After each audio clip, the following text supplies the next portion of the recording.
यहाँ आश्रम में पढ़ते थे तो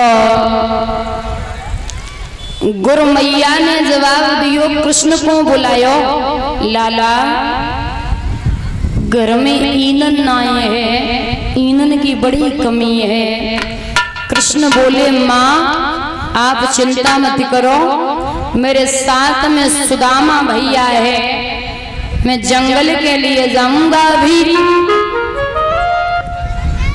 दादा कृष्ण ने इशारा कियो है, सुदामा को बुलायो और कहा कि चलिए हम और आप जंगल में चलते हैं लकड़ी तोड़ने के लिए। चले हैं कृष्ण सुदामा। मैया यशोदा ने सुदामा को बुलायो, लाला तनिक इधर आ। सुदामा पहुंचे पास, बोले हाँ मैया। दादा चने की पोटरी गुरु मैया ने सुदामा को पकड़ाई, बोले जाओ, आने में देरी हो जाएगी, मिल बांट के खा लेना।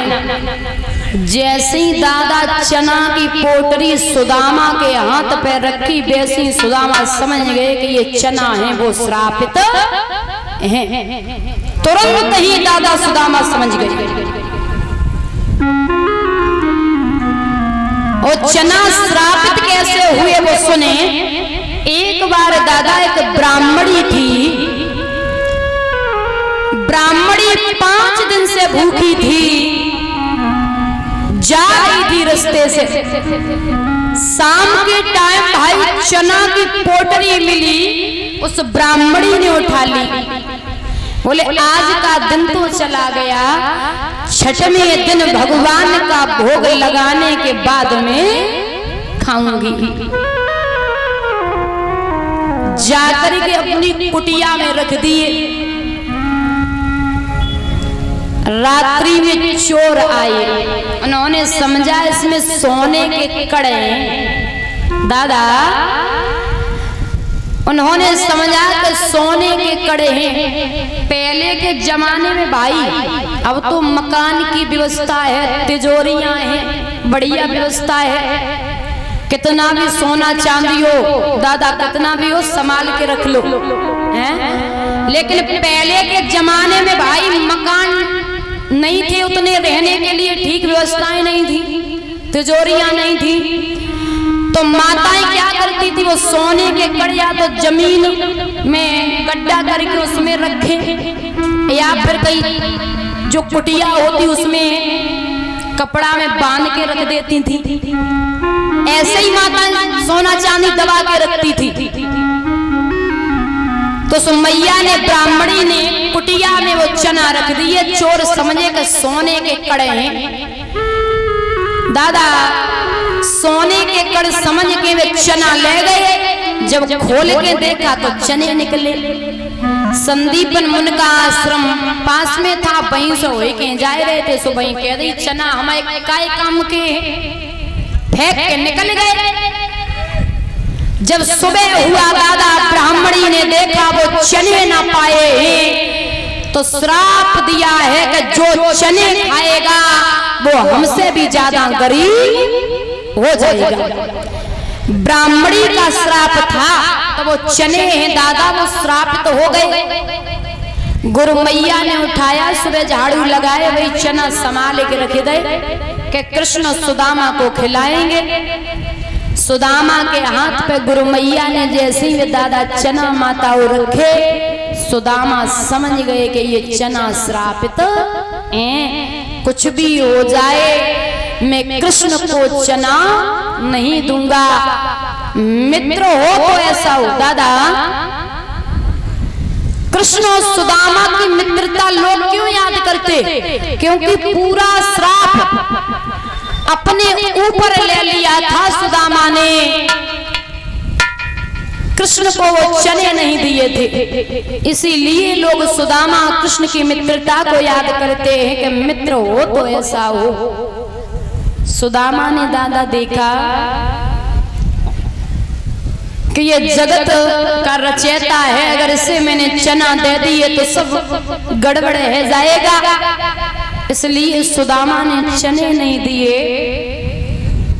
वन में पहुंचे, कन्हैया बोलो तू पेड़ पे चढ़े जा। सुदामा बोलो हम ब्राह्मण को छोरा, हमें पेड़ पे चढ़े वो ना आवे, तू चढ़े जा। कन्हैया बोले कोई बात ना है, हम चढ़े जाए रहे। कृष्ण चढ़े गए, लकड़ी तोड़न लगे, सुदामा इकट्ठी करने लगे।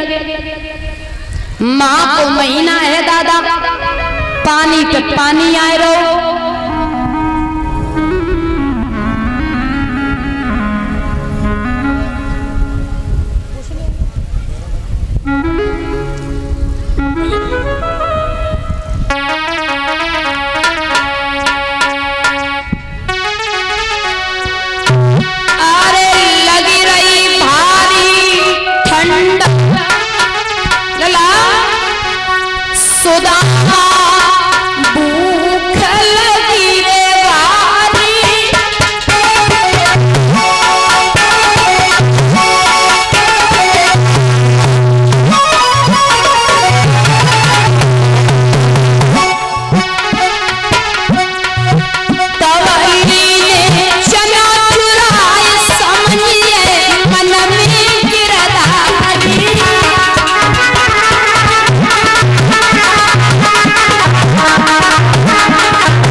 याद रखना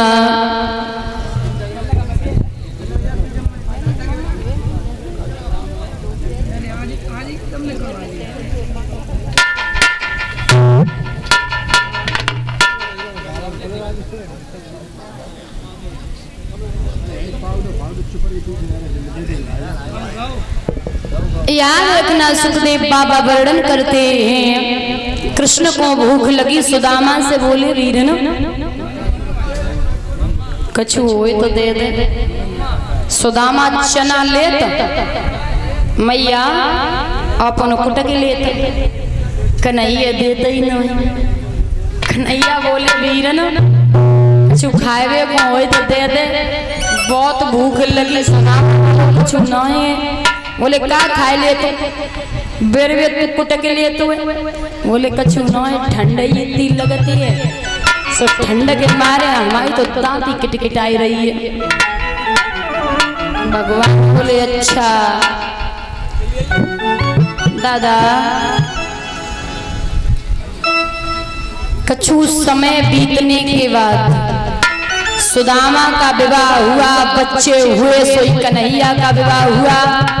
बहुत समय बीतने के बाद कृष्ण द्वारिका के राजा बने और सुदामा पर गरीबी आई गई।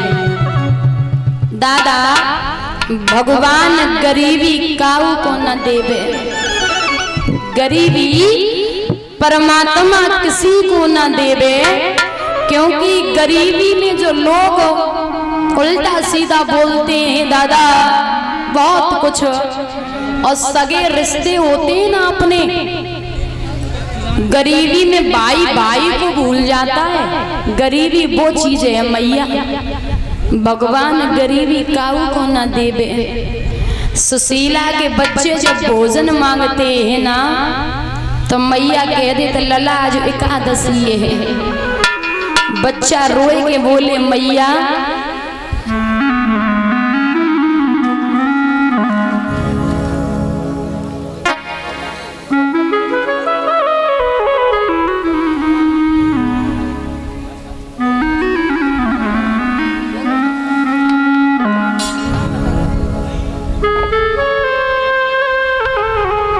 भगवान गरीबी किसी को ना दे। बच्चे जब भोजन मांगते हैं सुशीला कह देती बेटा एकादशी है।